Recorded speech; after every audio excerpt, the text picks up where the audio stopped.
Hi dudes, it's your boy Adam Ward, and joining me this week is the creative director of Next Steps Festival, Nathan Dunn. In this episode, Nathan talks how Next Steps began and what the future holds in these uncertain times, the issues in the Liverpool Fringe theatre scene, and the people who inspire him. So without further ado, this is episode 11 of Your Boy Cancelled, Your Boy's Refocused.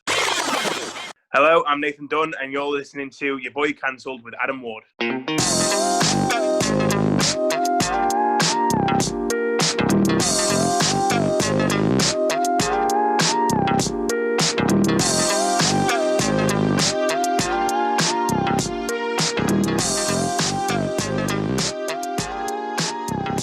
It's your boy Adam Ward, and joining me this week is the creative director of Next Steps Festival and an artist in his own right, Nathan Dunn. How's it going, sir? Not bad, mate. How are you? Yeah, not bad, man. Not bad at all. Strange times, but Cool. like we move, don't we? We do.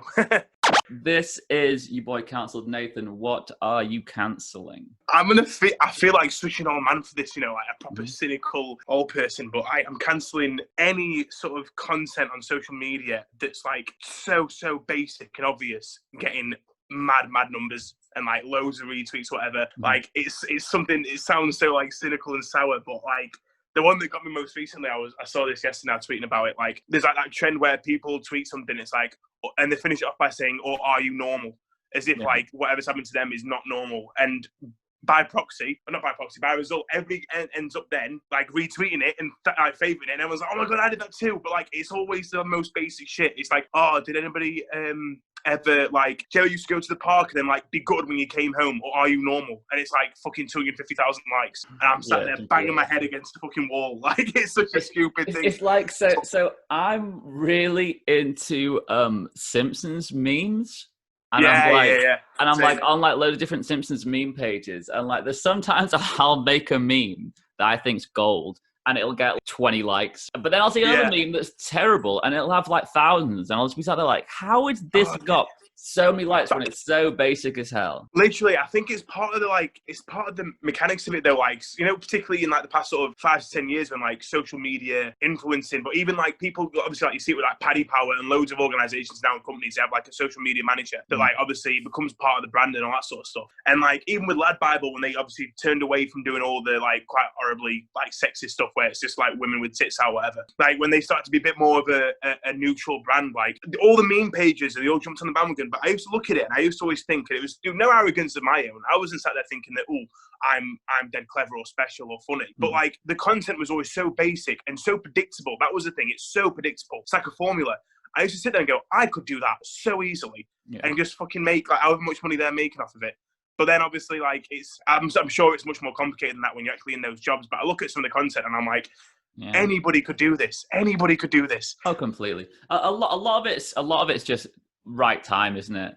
That's the big thing with also stuff like that, isn't it? It's always right time. Yeah. I'm cancelling cyclists cycling on the path when there's a bike lane, and it happens constantly. And like, so where I live, they've spent like months and months and months doing up this road, making it all nice, putting all benches in, and they've put this like 2-lane bike lane in. And I'm walking down like the middle path in the middle of the road. There's a path. And on my phone, just changed my song. And some bike like flies past me and he's like, "Watch where you're going." There's a 2-lane bike lane right next to us, and you're in the path. It really infuriates me. Like, cycle, cool. I love people cycling. If they've put months of work into making a 2-lane bike lane for you, use the bike lane, man. Yeah. Do you know what I mean? I've been cycling a bit during lockdown and stuff, and it's like the first time, I remember like I got my bike out, and it's the first time I've ridden it since I must have been about 10 years old or something. Like, and obviously it was a bigger bike. It wasn't the same one I had when I was 10. Of course. But like, I'd not like ridden a bike, since then. So I was just borrowing my dad's bike, whatever, and I was like, right, sound. And obviously you don't forget, but at first I was wobbly as hell, and I didn't want to go on the roads because I was like, obviously if the roads are clear, then I'll just razz it down. Yeah. But like, if I could go on a path, I would. But then at the same time, whenever there was anybody on the path, I was immediately like off the path. Like if I saw somebody come in, even when I was turning like a corner, I was always like, I'm going to slow down here, even if I'm proper razzing it, just because I don't want to crash into somebody with a pram and kill a baby or something. Do you know what I mean? Well, it's like, if I'm walking down a path, me and a mate, or me and my girlfriend, and it's a thin path and there's someone walking the other side, I'll immediately go single file so that person can walk on the path. There's any decent person's like instincts to do that. Exactly, And yeah. some And when people just don't don't, think and then like you have that. to walk into the road. I just can't. I Yeah. can't stand people who have no thought for others. It's That like they're not thinking how much of an inconvenience it is for the other person. They're just thinking about their own inconvenience. Like, yeah, completely. it's fucking ridiculous. Now that rant's over. So Nathan, how did your love of the arts first start? It's a Quite a good. You big know what? question. It's a good question. It's a really good question. I think. Hmm.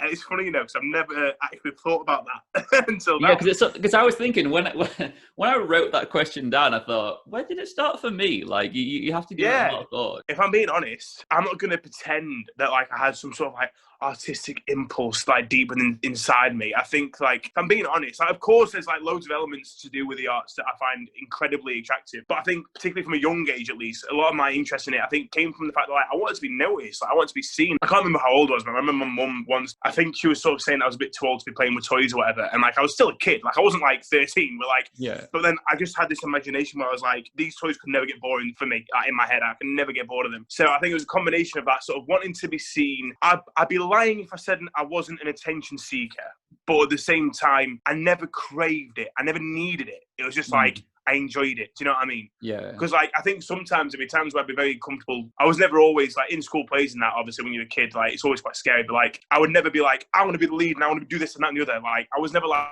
that. But I was always very much like I want to be in this and I definitely want to be doing something in this. And that's sort of enough for me. It was never about the amount of attention. It was just about the fact that like I'm doing something. Do you know what I mean? Yeah. I think that's probably the best way. It's funny because the first time I really remember it for me was I was in year 5, random drama session. We never normally did drama sessions. And I did this like silly comedy skit with some of my mates where like we decided we were on some island and like there was some weird disease that was getting everybody, and I was playing some like comedic doctor trying to save the day, but I couldn't save the day. Just getting those laughs made me think, this is something I could do. And I kind of just always enjoyed acting and doing silly stuff like that all through school. And it got to the point I was thinking my band would do something and we were never going to do something. I didn't bother applying to my sixth form. It was getting to September where you need to start being on it. You should be starting sixth form, you should be starting like a college or whatever. And I hadn't done anything. And I remember my dad saying to me, okay, if you're not going to apply for sixth form, you need to get a job. And one of my mates was going to college to do performing arts. And he just rang me and he's like, what are you doing? And I was like, I don't know.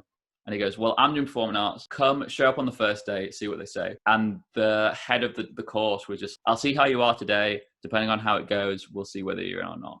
And like, that's literally it. It's kind of all been a bit by chance that like my life's gone in this direction. That's a unique way of getting into it, I think, as well. Yeah. I mean, to be fair, you tapped into something there as well that also plays a part with me was like, again, like with you doing there was like that little skit sort of thing. Like I was the same. So like me and my best mate at the time, we used to do like these stupid little sketches, like very much inspired by like Little Britain and stuff like that at the time. Which is funny because like we were watching that so young, like half. Oh, too young. Really, yeah, really, probably too young. But like we used to like rip off stuff like that and like Catherine Tate show and stuff. And in the primary school, we used to have like talent shows. It was mainly people doing like if people could sing or if they could do an instrument or whatever. Yeah. And like me and my mates used to do like really like they can't even really be sketches. It was basically us on stage doing whatever for about 5 or 7 minutes. But like we pretended and acted like we'd put all this time and effort into it. And a lot of that stemmed from like, we used to love making people laugh, I think, a bit similar to what you say there. Like, me and him used to be like the clowns of like the school. So like, obviously we wanted to do that on the biggest scale possible when it's like a talent show. And we used to be like, yeah, we've got like everybody in school can watch us then, like not just our mates in the playground sort of thing. So I think it comes from that, yeah.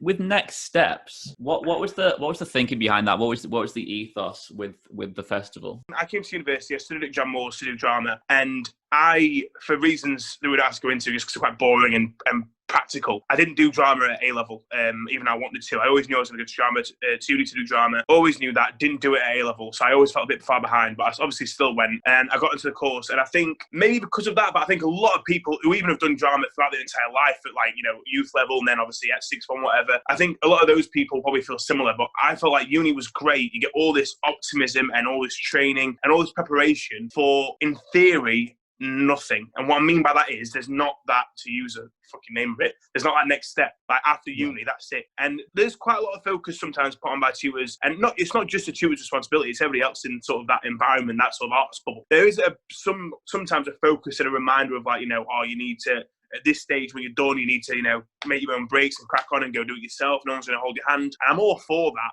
Yeah. But I was quite surprised at the sheer, like, I think it was, if we're going to say, like, obviously the next step, I think in my mind, that next step was more of a, instead of being a step, it was more of a, like, fucking leap. It was too big a gap that I saw. Yeah, when you're at that level at uni, I think it's kind of like you spend a lot of your time creating work and making work and putting that on in small venues, but you never really focus on how can I go about making this a living. I think as well, I think that, and this is again, I don't really know how to fix this problem. It's something that I've thought about a lot, but I think also I think maybe it's just part of the lesson, maybe it's just part of the thing you've got to do. But I think often, and I'm certainly guilty of this, I'm not looking at other people and sort of, sneering at them, but I think that in uni, although there is there's a huge element of risk there, but often it can be such a safe environment that the work you're making or the work you want to do, you're either working towards a mark scheme or you're working towards pleasing an audience or you're working towards pleasing your friends or pleasing yourself. And they're all important things to consider, but then they don't really apply in the real world. So basically what I mean by that is,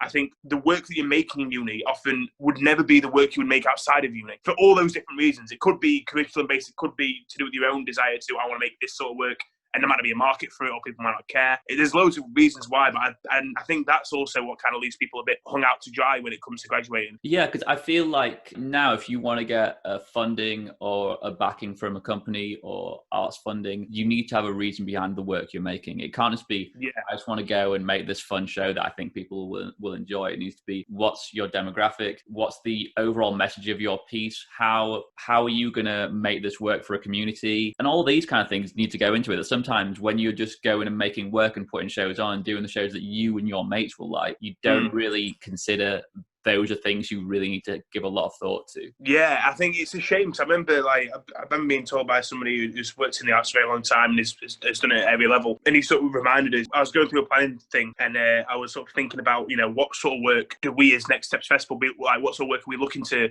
produce and cater for, to try and get into the larger venues and the more professional sphere? And that was where I got the first sort of home truth about. And this was like 2 years after graduating, by the way. Like, it was where I got the first home truth about the fact that in a very like whimsical and flippy way, you can kind of say that, oh yeah, all art can be about something. So like, you can always make it about something contemporary. You can always say, oh, it's a metaphor for today, or it's to do with this. Like, you can argue that any piece of artwork made at any time can somehow be relevant and pertinent to the time it's made in. But ultimately, if you're going to try and get some money from this and get into venues and impress people that you don't know, you've got to have a bit more of a sharper angle on it. And that was when I first learned that if I want, let's say, for example, I was desperate to make a play about rugby and a rugby play about the rugby team or whatever. Let's say for some reason that's really, really off market and it's really like not what anybody's into. And let's say that like a few years before, or maybe even a decade before, that was a big thing, but now it's not. The idea that like that would never get picked up now. The idea that there are some types of shows that aren't actually profitable almost, or they're not going to get picked up. Because I was so used to, I feel like I've been conditioned by most people to believe that the arts is kind of limitless and it's like you can do anything. And then you get these weird practical restrictions put on you, like, oh, you can't really do a show about that because it's already been done or nobody cares, or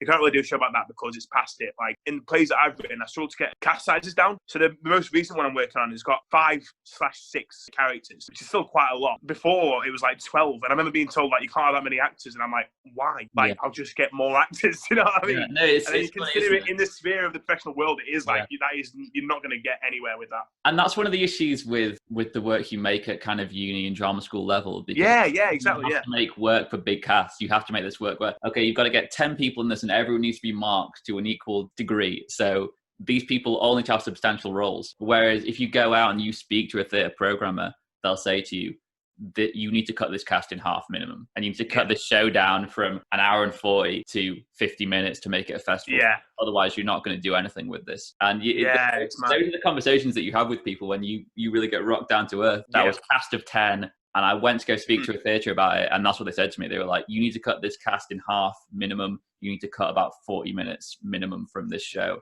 And then we'd be interested. That's why the next project I did after that, cast of 3, including me. Just down to bare bones, Because for anyone listening to this who is looking to put on work, the smaller the cast you have, the smaller the set you have, the more manageable it is for you to make this a profitable enterprise, basically. It's a sad reality, but it is the reality. But I think that one thing that I always tell myself to sort of give me a bit of a boost after like getting those home tunes knocked home, because sometimes it can be a bit demoralising, particularly like all those artist types. I don't like being told you can't do this and you can't do that, because it just makes me want to do it more. But even though these are like quite practical and realistic and economic decisions, I think the one thing that I always love, and this applies to sort of creativity, but you can also obviously apply it to this. It's like restriction can be such a blessing because it forces you to think creatively and it forces you to think of new ways to do things. The blank page thing where people are like, oh, you've got a blank page, you just don't know what to write. I always found that what I used to get worse from that is, obviously, as much as it's hard, if I was to open a laptop now and be like, right, I'm going to write a play, obviously I'd know where to start. But my process, I never do that. I always have the ideas first before I even look at a blank page. Yeah. But then one thing that I can relate to that is, I don't know if this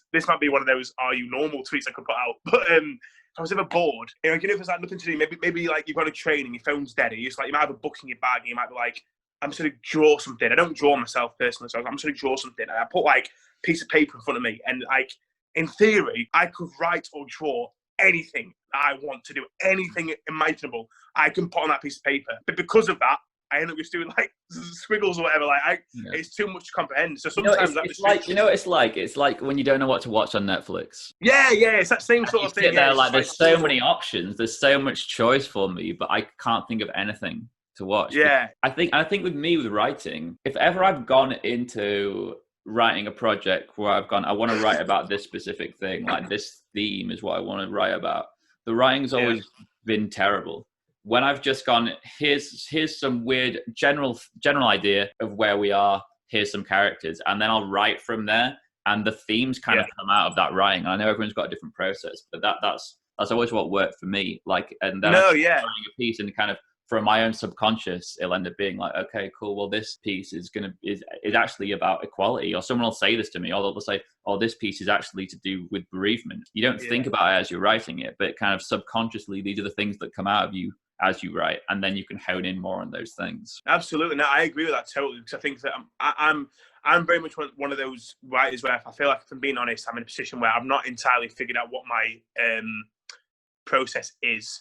Which is fine. I don't beat myself up for that at all. So I don't think there's anything wrong with it. But at the same time, I think that what you said there that really struck home is the idea of the piece that I've been working on the most at the minute, that I've been working on for about 2 years. Like, I've almost overwritten it. Like, I've had about 5 different endings. And honestly, like, the reason I've not dropped it yet is because it's gotten to the point where some of it is really contrived, and it's like drawing blood from a stone. It's like really like difficult to get out there. But I know there's that much work that's been put into it. Even if the story completely changes, and it already has 2 or 3 times, like, I've had about 5 different endings, about 2 different plot lines, 2 or 3, different plot lines. But I'm not being precious in the sense of like, oh, I've written this much, so I have to keep it. I just know that somewhere in there, even if it means I flip the story entirely on its head and it's about something totally different, it could be about 5 people in an office and I could turn them into pirates. Like, do you know what I mean? It could be whatever, but I just know that somewhere in there, there's something.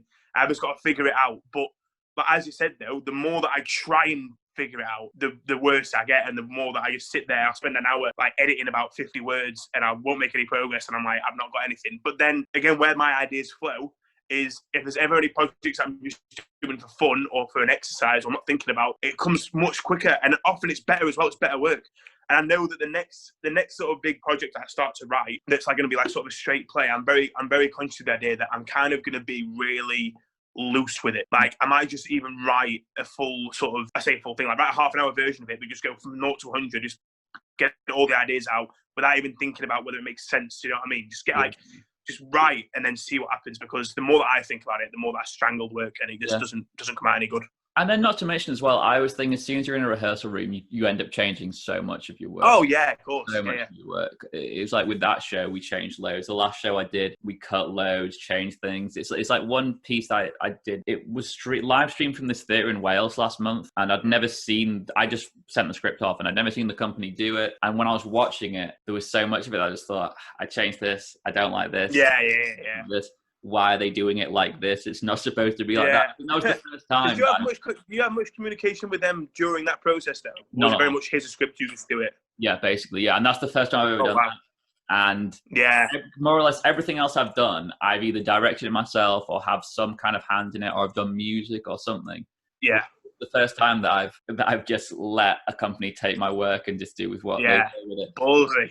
And I've got to say, no disrespect to the company, I wouldn't do that again. I totally. I kind of saw that coming. So I think as well, because it's not even to do with that particular company or even your particular style of your work.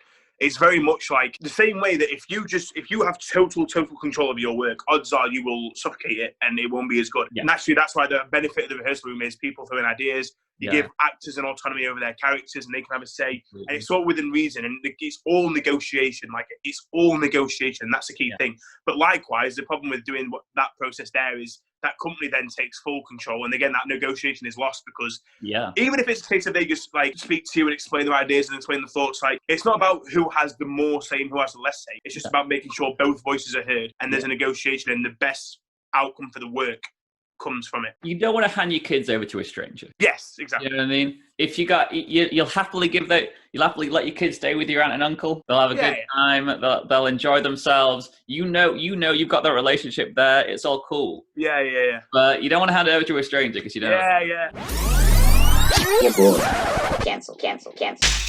One thing that I think a lot of people can go out and they know how to make work. They know how to make a piece of cohesive theatre that people enjoy, music people enjoy. But I think one of the things that people often struggle with is forming bonds and forming connections with organisations. So how did your link with John Moores come about for Next Steps? It was really useful because I kind of went into the first situation of Next Steps we did, which would have been January 2019. A year or two ago. The first situation of it, it was very much just off our own backs, and it was very much like initially the whole idea was that I wanted it to be the group of artists we got to work on. We had 3 shows. One of them was Ugly Buckets, both senior clues. Obviously, they've got an absolute amazing things. And I'd formed a piece myself. I had to jump in last minute because one of the shows dropped out. So I did a Chris Thorpe work called Confirmation, which is a great work. If you've not read it, go out and buy it and read it or find it somewhere. It's unbelievable. So we did those, but then obviously there's only 3 shows. So there was Ugly Bucket, there was myself, and there was another group that was a newly formed theatre company that was just formed for the purpose of doing the show. There were ex-John Moores graduates that were doing an ex-John Moores piece from the John Moores like end of year festival that you do when you're in your 3rd year of your drama course. The plan was, I think, that I kind of took a lot of inspiration from, maybe naively, but I was reading a lot about Chris Morris and Amanda Iannucci and Steve Coogan and how they all met on the day-to-day, and then obviously they all went on to have these illustrious careers, and similar to a lot of other people who, like, I think it was like Stephen Fry and Ben Elton. I'm not sure if they were I don't think they were rubbing shoulders at the same time. You can see, particularly with the comedy, in British comedy over the past 30 years, a lot of these groups all met at university and then rose through that. League of Gentlemen, for example, Steve Pemberton, Reece Shearsmith, Mark Gatiss, Jamie Dyson all met, and then they all went on to do these great things. And I was like, that should be us. You know what I mean? Like, because I was looking at my mates going like, you're all really good and I'm all right. Like, we could fucking do this. And like, we had enough of us staying in Liverpool. And I was like, let's go. So like, as much as it was like a festival that was going to facilitate other work and go beyond John Moores, initially it was very much an inbuilt thing that was just for this group of people that I knew who could make work and were ready to make work. And the John Moores connection that went on to develop it, which is really, really vital for us going forward, came from the fact that I think it was very easy to say that like, oh yeah, we're going to graduate, we're going to do this, we're going to do that. And it's very easy to say that and not do it. Like, and there's no shame to anybody that says, oh, I'm going to do this show when I graduate and then not doing it. There's no shame in that because obviously it's a really turbulent time. But I think what gave us the edge was we were so certain about it and we got ahead of the game. Like, I'd planned it since the year before. I was like, I'm not going to let us graduate and not do anything and not have anything lined up. I want us to graduate and immediately think, right, we've got 2 or 3 months off and then we're back and we've got a show to do for whatever. And I think because of that meant we pulled through with it. Even with dropouts and stuff and changes, we pulled through with it, we did it.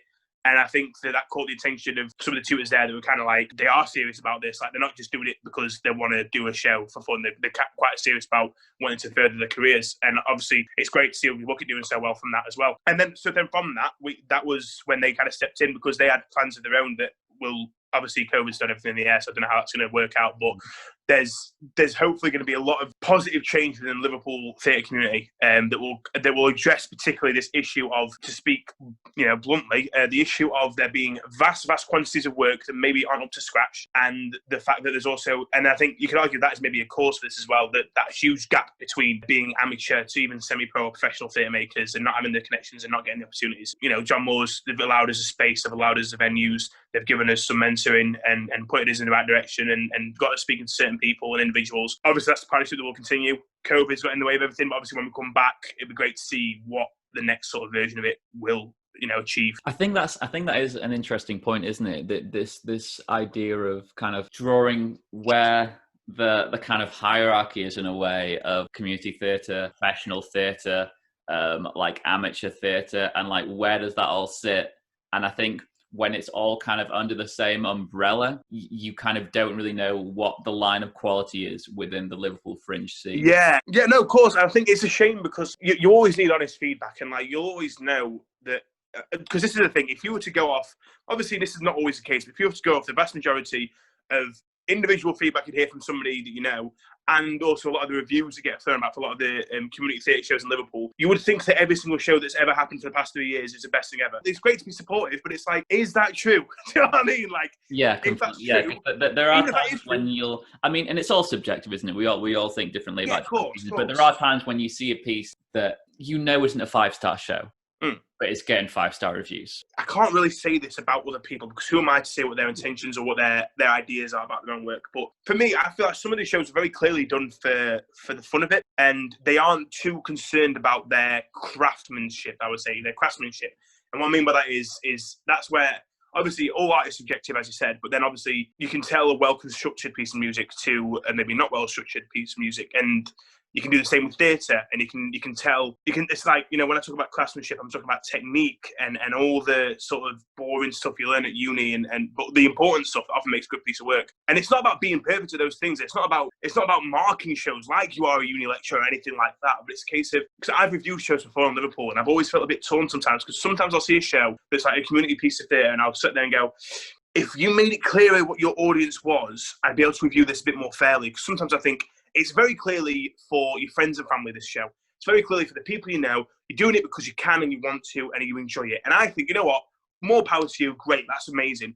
But then it'll be advertised as if it's something that's going to like shatter through the roof and stuff. And it's like, if you're trying to treat this as a piece of theatre that you might think should be on the stage in the Everman in a couple of years' time, then you're way off the mark. But then if you're not going for that, then I think, yeah, great. Sometimes I don't know what the target is and why they're doing what they're doing. Yeah. And it's harder to judge the work that way. I think a lot of people would be a lot more content with their own work and with themselves if they were more honest about their own approach to it. And I'm not saying that anybody's being deceitful or lying, but I think naturally it's very hard to let go of that idea that, like, nobody wants to say they just do drama or anything artistic for fun, because it sounds defeatist. It sounds like, oh, I'm not going to make it. No one wants to give up on their big dreams, you know what I mean? But I think at the same time, there's no shame in recognising that even if it's just for this current period of time where you're making work in this, you know, maybe this year you're going to make work that you're just sort of testing out, or maybe thinking, oh, I might be able to do something in a few years' time, but I'm just sort of finding my feet. It's when people start to try and parade work as something that's really intense and challenging and dexterous that I sort of think, well, is it? And what is the harm of that? The harm of that is you get a very saturated and gentrified Liverpool theatre scene. And then what's the damage to that? You get not many local artists on Liverpool stages. And obviously the Royal Court does quite well work for obviously the comedies and stuff. They had the youth company, the rep company, and obviously they have the youth schemes as well, which is great. And this is no slander to them, but at the same time, you know, you're not seeing Ugly Bucket or Naughty Corner. You're not seeing them parade these stages yet. Yeah, they've been around for, like, Naughty Corner certainly been around for a while, and they've been doing very well. So there's a difference. Do you know what I mean? And I think the more distinguished that difference is made, I think the better for everyone. If I'm being honest. Absolutely. You know what? I think a big part of that is down to the booking of venues. I think one of the reasons that I respect the Lowry so much is that they have a clear hierarchy. Here's our main stage, here's our second stage, here's our third stage for you to try stuff out. And it's clear with that. And I think sometimes with theatre in Liverpool, we don't have that same kind of, okay, well, if you're going to go to this theatre, this is what you're going to get. If you're going to go to this theatre, this is what you're going to get in a sort of scale. Because with like the Empire and Royal Court and your bigger spaces, you do have that. But with your smaller spaces, it's such a free for all of what are we going to get here. Like theatres with the bigger names, like you can always get that one where you get like, oh, that was maybe as good as it's always going to be. Not everything's going to be a hit, is it? Yeah, of course. But then the difference is, again, is with Frantic Assembly Work, for example, is despite the fact I didn't think it was very good by their standards, it was still a well-made piece of theatre. Yeah. Like it still stood up to that. It still stood up to that sort of technical scrutiny. That I think when you're talking about technique and craftsmanship, regardless of the quality of that show, it's always going to be full of that with Frantic. Yeah, of course, and it has that. But then obviously, what you would then say is, but you're already at this level, so therefore I would expect that. But then that's why when it comes to the lower grade shows and the community spaces, even though you can find some gems in there, and even though understandably, obviously, you've got to take it into context. You know, not everybody here's had the luxury of being able to rehearse for 5 days a week, 3 weeks in a row, whatever, or have the luxury of going to like drama school or whatever it is, and all the time off work and like, you know, none of the stresses. So there's all sorts of context to think about. But I just think, like I said earlier, you know, it's being honest with your work and what you're trying to achieve with it. And I think that's the best way to go forward with it. Because I love that as well. I love it when I go to a show and it's very clear with, maybe it's in the director's notes, or maybe there's not even a director's note, maybe it just kind of says, or maybe just the way that they set up the show, it's very clear that they are just doing this as like, we're going to see what the show is like with an audience. We're going to see we're put out there to see. And you can also tell the shows that immediately get a bit uppity, they're a bit like, oh yeah, we're going to do something with this. This is great. And it's like, come on, help us out. No, it's true. And one of the things I do commend Hope Street for was that Wednesday initiative they had put in of, if you go to the show on the Wednesday, you can give feedback to the company. It's a cheaper ticket price because we're still figuring this out. I did not know about that. That's great. I didn't know about that. Yeah, they don't do it for every single show, but I know they were doing it for a lot of shows. And then you do. That's a good idea. There's kind of, I can't think of the name of the company now, but you did have like, was it Bearwater, who were like their kind of rep company, and I think it was them who put on a show that was kind of just testing out this piece that they were going to try and make into something. And I think if you use a space like that for that, that's the right way to use that space. Yeah, absolutely. So that's another thing that comes into it as well, is that I think that, and this is a really basic note, but particularly with the, obviously talking about the shows that are maybe a bit overambitious with what the quality of the work is, I think often, like, there's no shame in that if it's your first run. So half the time it is the show's first run. Completely. So I'm like, why are you making it harder for yourselves by trying to set yourself this really high standard, but it's the first time it's been on stage? Like, if this show had been, because like a lot of the times I see work and I kind of think, you know what, you're clearly quite a talented bunch. Like, I know you could do something, but it's a lack of thought and it's a lack of maybe patience, arguably, or a lack of consideration. And it's a shame, because that's why I do think, to a degree, I do think that a lot of people that have studied in the arts and have tried to come into this industry have been conditioned a bit by the whole idea of, oh, you don't want to give up on the dream, and it's, oh, you know, everything's great. And I think that maybe it's like, I feel like it's not really their fault almost that they think like that, and they think that, oh yeah, we'll just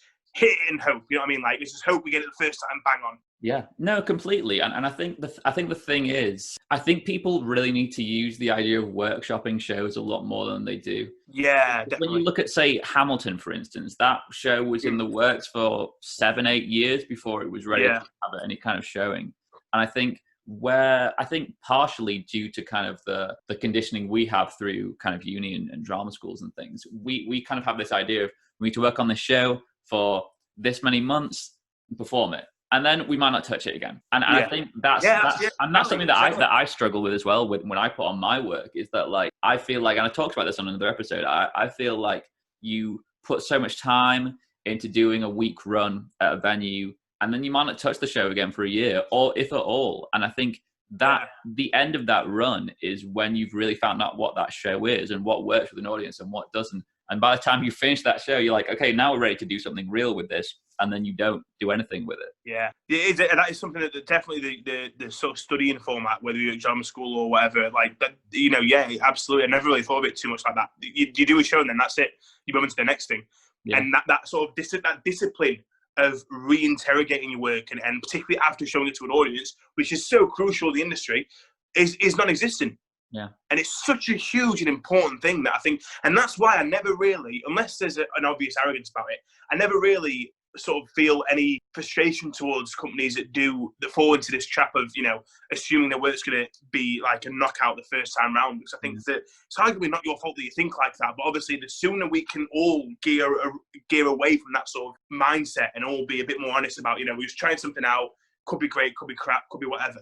Yeah. And then even with the showings, you know, because some work I've seen that I know if they come back next year and did it again and they've spent time working on it, even if it was only by a little bit, I know it would be better. Of course it would be better. Yeah. And I probably feel much more admiration towards that show if they'd said that it was a work in progress or the workshop it the first time. Like, so also, if I know that a show's maybe been workshopped the first time round, or they're just trying it out. If I see it, and even if it's like really not there yet, but there's glimpses of things I can see that could be really good, it's going to make me want to see the next one even more. Yeah, whereas if I see it the first time where they're trying to sell me as a finished product, I'm probably not going to go want to see the next one. To be like, oh, well, I've already seen what there is to see. Yeah. So, like, be honest about it. It'd probably be better for your box office sales. You know what I mean? Yeah, completely. I mean, that's what it was. The first time around that I did Jose at Liverpool Fringe last year, it was like a 20-minute runtime with like this tiny cast of 3 upstairs in a pub, and that was literally testing the water to see, is this show something that has something to it or not? Yeah. And I think the more we get that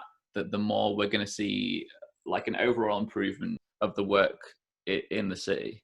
Yeah, definitely. I think it'll also help with the bonding almost and the networking as well, because obviously if you're seeing a work that's kind of like half baked, but it knows it isn't, it's just because it's not half baked for lack of effort. It's because it's obviously in the middle of a process. Even if it's got to like, even if it's like an hour long piece, or whatever, but obviously they're just trying to put it in front of an audience, see how the audience responds. You feel invested in that process then, because you've seen it at a lower level. Like one of the joys that I had is I've seen Ugly Buckets. I saw their first production of Both Sunny Clues, and that was the show that they brought to next steps, and they obviously improved it then. They then got selected for the National Student Jam Festival from watching it in Next Steps, and they took it to there, and I saw it there, and I saw it in all these different stages of development, and it was such a joy to see that. And like, I felt so invested in it, and then even if they'd not gone on to do it further at a higher scale, I would still wanted to go and see it again. If they put it on at the Everyman in 2 years' time, I'd go and see it again. Do you know what I mean? You feel invested in these projects, and that's the thing. It's just like when you've seen the sort of the seed grow into the tree, and you want to keep supporting that process, don't you? Which is really nice to see. And I think that's sometimes what not just Liverpool's theatre scene, I think theatre as a whole is backing people's successes. I think there's a lot of jealousy of like, they're doing great, why aren't I doing great? Oh yeah. If you really like back somebody and believe in somebody, and I feel like good vibes beget good vibes, and I feel like if you're like doing that and appreciating the work that people are putting on, especially like Ugly Bucket or Naughty Corner, it's great to see that, and I think that brings the community together. That's one of the things I really liked about when the Art Society guys were doing their nights at the Jacaranda. They do these Thursday evening nights. People would just come, showcase like different work, theatre, music, and it was cool because it really felt like those nights brought the Fringe scene together, which was really nice to see. Yeah, no, definitely. Yeah, it's great to see that sort of stuff, and I think it's a shame because particularly with the jealousy thing, like it's very understandable, and I think we've all been there in some way, shape, or form. But it's very much like, I think it's okay to feel that way as long as, like you said, you don't turn it into a bad vibe thing. If you put it into good vibes, so like I feel personally that I'm quite good at whenever there's sort of, I get that sort of like jealous streak where I'm like, oh, they're doing bits and I wish I was, or like, oh, I could do that sort of thing. Yeah. I always pull that energy into like my own shit. Do you know what I mean? Instead of like wasting it thinking about other people's work, I'm like, well, I'm gonna make my work even fucking better, like however I can, or like just I'm quite good at concentrating on like my own sort of like my own mess, instead of trying to look at other people and make whatever. But as I said, obviously, you learn from that as well. Like the more, the sort of better relationships you have with other people in the industry and in the community, like you learn loads from it. Like I've always said that I never feel like I've wasted my time when I see a bad piece of theatre, or a piece of theatre rather that I think is bad, because I'll learn maybe what not to do from that, or what I would do differently. The same way that like seeing a good piece of theatre, even sometimes when I see a piece of theatre that maybe intimidates me a bit, it makes me go, fuck, like, I'm not that good, that's amazing. I go, well, fucking great, I've just seen it happen, I can learn from it, do you know what I mean? I can take lessons from that and build my own craft. And it's sort of, it's the only way you can look at it really, otherwise you're just angry and sad. This has been such a weird time for kind of not just the arts, but everybody. How have you kind of used this time? And I think there's a lot of pressure in like a question like that. For me, just to answer my own question, like I think part of that was just recharging. I think you try and do so much and burn the candle at both ends. Sometimes just that time away can be like the absolute best thing for you. No, yeah, definitely. I think I would say very similar, but for me, I would say refocusing. That's what it did for me. I think I've always been a bit conflicted with the arts in the sense of I've always kind of sat there and gone, this is a good example. And I think this is probably something that I think it's maybe a class thing that I feel a bit weird about. And I think it's maybe also, again, maybe a bit of a jealousy, but I used to always hate it whenever I was in artsy circles, whether it was in Liverpool or whether it was in like drama festivals elsewhere. I always hate it when somebody would name drop a show or a person I'd never heard of. And I know they don't mean it out of any malice, but I can't fucking stand it. I just think like, because for example, I love football, and I could name like hundreds upon hundreds of players. Like I could name probably the entire Premier League. You know what I mean? And like probably half the Championship. Like and I know a lot about it, and I think that's sort of my. Obviously, I'm not a football manager. I'm not a good football player. Like I'm not into that. I'm not in that industry, but I've got way more sort of knowledge per se. Like it's not really knowledge. It's like trivial knowledge. Do you know what I mean? Yeah. I have more of that. And with theatre, that's the one thing I always feel left out about. And I compare football for one good reason, because theatre's never been something for me that I travel, however many miles for, pay a £40, £50 train ticket for, pay a £40 ticket to see 90 minutes theatre. I'd never do that in a million years, ever. But I would do that for football. Do you know what I mean? Yeah. So sometimes I sit there and go, how much do I like theatre? Like, how serious am I about theatre? But then I go, well, no, because football's enjoyment, and theatre, as much as I do kind of enjoy it, I do see it as work. So I won't want to invest time that I should be enjoying myself and that money that I should spend on enjoying myself in what is, in a way, work. That's not to say I don't enjoy it, but theatre is work for me. Do you know what I mean? And I think that what the lockdown did with like stripping all that away was it kind of made me reevaluate what I'm about and why I'm going into it without even thinking about it. It just kind of happened. I didn't really think about it. I think that was what it was, actually. I think because I knew that code was to knock things for six for ages, like next step plan, and I was like, because some people amazingly, like obviously I know the Bombed Out Church did obviously that theatre festival recently. I didn't get to see anything, but because I'm in Sheffield, but looked great. I thought that was a really cool idea. And some people, they have the facilities to do that sort of thing, and they've got the people behind them to do that sort of thing. But I decided quite early on with COVID that like I'm not even going to attempt to get ahead of the curve. I'm not even going to attempt it because I don't want to waste the time, the energy, the resources, particularly in my position. I'm an amateur theatre maker. I've only graduated 2 years ago. I'm only just setting up a baby festival. So I'm not prepared to throw all that in, trying to, like, in a pandemic, trying to figure out what the trend's going to be and, like, how things are going to work. I'm just going, you know what? I'm going to wait for it to all settle and then catch up and just jump on board then. I'm not going to try and get ahead of it. And what that did, though, it was because I told myself in my head, I'm like, right, theatre's out the window. So it's a gap year now. I'm back in Sheffield. Football season's back. Great, get onto that. You know what I mean? Like, have a few drinks, like, just get onto all that sort of things. And I'm obviously still thinking artistically, and I'm still creating, and I'm still working on things because that's just what I do. Yeah. But I'm not doing it with that focus of like, this is work, this is my career. Do you know what I mean? And what that has done is it's made me much more focused about, I don't want to say being realistic, because again, that sounds defeatist, but again, it's that sort of realistic approach of like, what traits do I have that are my strongest, and what part of the arts will they benefit me in the most? And that's why I think I've got much more of a stronger leaning towards producing aspect of things. For example, I was considering doing a master's in playwriting at some point in the future, whether it was going to be 5 years time, 2 years time, whatever. I just thought that's the thing that I'm best at creatively, and I wanted to make it better. And I still could, who knows, I still could. But now I've kind of gone, I'd probably be better off doing something different to that. Maybe something to do towards producing. I've not looked into producing masters. I don't really know if they're worth doing. I don't even know the ins and outs of it. So I wouldn't really say I do that. But I know that now that would probably maybe not be the best use of my time and money for this moment anyway. And I think it's because I'd held on to that idea forever. Even in like uni, I was kind of for a year, I was probably like the resident playwright, only because I was the first person to write a play. Like I put one out in second year before we did anything. Everyone just sort of looked, oh, you write plays, like you're the playwright of the year. The same way that like my mate Daryl, you might know of, like, because even though now he's a great actor, he's been in the Epstein and stuff like that, and he's been performing at quite a lot of pieces here and there, like it's at Hope Street, he's in Naughty Corner's new project when they get out. Like he got scapegoated almost, or like labelled rather, as like the construction work and the set designer of the year, because he was great building set. But he was like, nah, I want to do other shit. Like I want to act and direct and all that stuff, and he's great at that as well. But then for me, I just kind of let go of that, because I just felt that burden of like, I'm supposed to be a playwright. That's the thing I've got to do. And it's like, yeah, well, maybe I can still do that, but I'm going to focus on shit that's probably going to get me more money sooner. Do you know what I mean? Like, and it's going to be probably a better way to get into the arts. Because the great thing about doing something like producing as well, from a creative producer, is I can still do all that shit as well. But I'm just not putting all my eggs in one basket. It's another string to your bow, isn't it?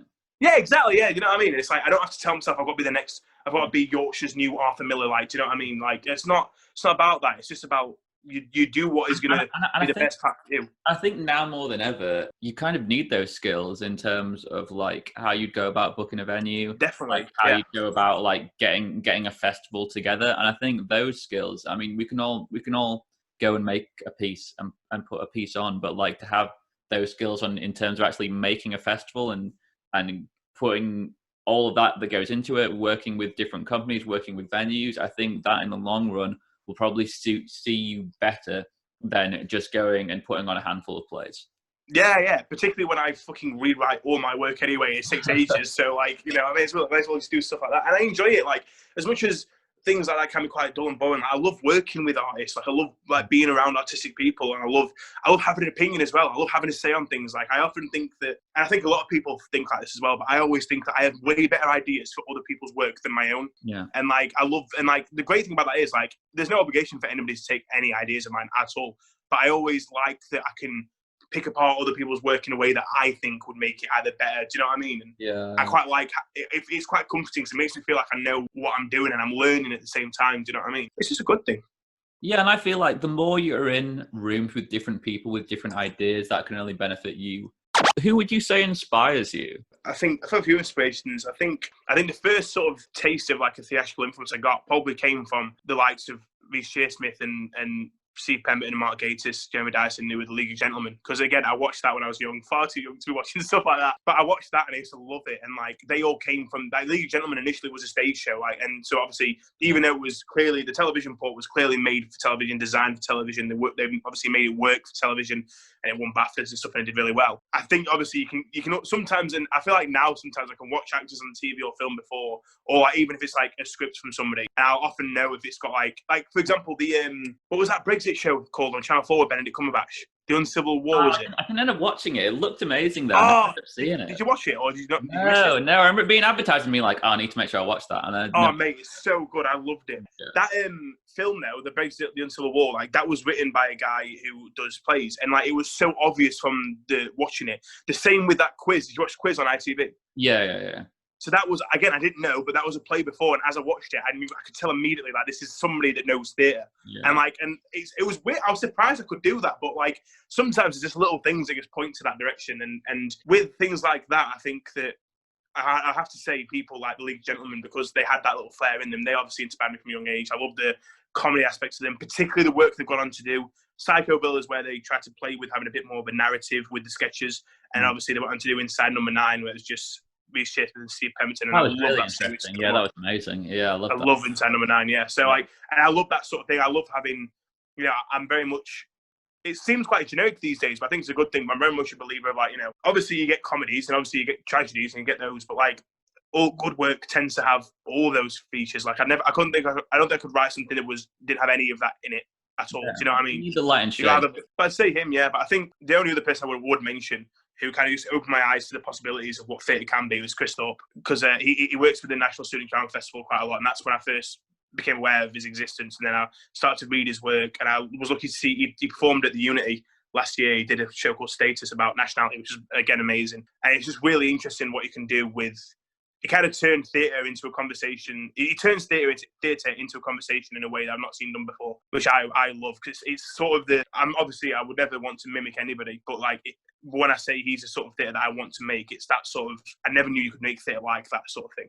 Yeah. Like where it can just be you on stage quite literally talking to people. And I was like, that's amazing. So I always felt like you needed the charade of a character, or you needed this, that, the other. I was like, and Brian Kimmings does quite a few works like that as well that I also find very inspiring. I love the idea of being able to just talk to people on stage. I think it's great. Yeah, it's funny. I kind of always go through, like, whenever I'm writing anything, go through like kind of the dual, completely separate kind of ideologies of trying to make something like purely to entertain and trying to make something that might challenge people. And it's like knowing where that line is and what you want to create with that piece. Just to finish off, after all this very intellectual theatre talk, I always finish with an unusual story. What on earth is that? Horrendous. So this week's unusual story: police raid uncovers facility recycling more than 300,000 used condoms. So in this place in Vietnam, we're recycling and repackaging condoms to sell. Is there any need? Do you know what I mean? Horrendous. Is there any need for that? Like, just so horrendous. And if you look through the story, there's shots of them hanging them on washing lines just to wear them out, and they to reshape them, they were putting them on a dildo and then put them in the package and sending them off. Basically, the lady who owns the place was saying that these were being left by someone anonymously for them. Oh yeah. Okay, 300,000 condoms. Come on. So she said some stranger was just anonymously, regularly leaving these outside her building for them to repackage. Right. Strange. I don't know what's funnier, like the possibility that they are just doing like a recycled condom factory, or the possibility there is just one man who's been collecting like 300,000 used condoms on his own, and he's just giving them to this woman to repackage. That's what I hope for, like some kind of condom. It could be like some sort of scheme so he can like secretly like impregnate half of the like population, just so like hopefully they're not been recycled properly enough or whatever. It seems like some kind of sinister Black Mirror story. Yeah, it's a premise. That, to be fair, it's a premise. Clearly, like, got some kind of inside scoop from some person who's given them, and she doesn't want to rat that person out, rather than like the mystery condom man giving her hundreds and thousands of condoms. Yeah, fuck me. So unusual. So unusual. But this people never fail to surprise me. This is a story we'll keep on top of, and we'll see where this goes on YBC. Nathan Dunn, it's a joy to talk to you, sir. I can't wait to see what you do next, and I can't wait to see what happens with next steps when it's able to happen. Nathan Dunn, a joy. Thank you very much, and you. Take care, mate. Cheers. Take care, man.